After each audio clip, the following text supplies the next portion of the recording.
Good day, everyone.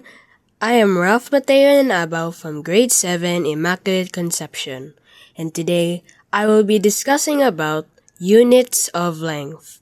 Without further ado, let's get started.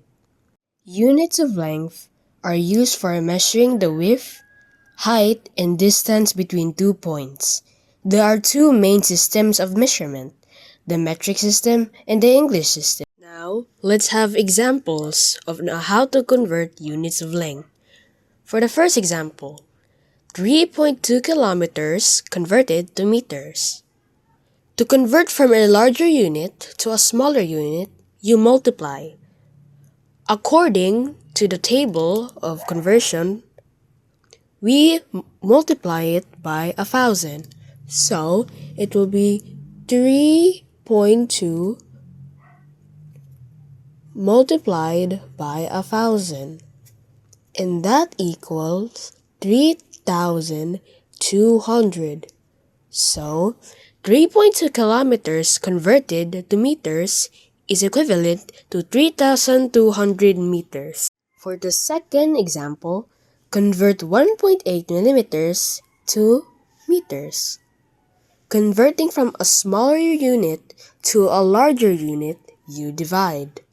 So, 1.8 times 1 meter divided by 1,000 millimeter.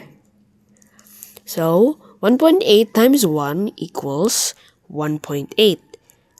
Divided by 1.8 divided by 1,000, if we put this in a calculator, we get 0.0018. So, 1.8 millimeters to meters is 0.0018. For the third example, convert 24 inches to feet.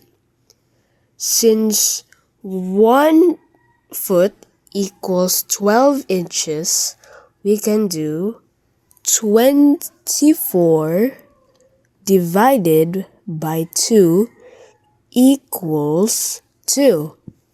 So, 24 inches is equivalent to 2 feet if we convert it. For the summary of our lesson, when converting from a larger unit to a smaller unit, you multiply. When converting from a smaller unit to a larger unit, you divide. There are two main systems, the English system and the metric system. Units of length can be used to measure width, height, and distance. Length measures how far or long something is. Use milliliters or centimeters to measure small objects. Use meters or kilometers to measure for larger distances. The metric system is based on the powers of 10. How can we use this in real life? We can use this in real life by the engineers using it to measure the width and the height of their building that they are going to make. And for designers, how they're going to use it for how thick their clothing will be.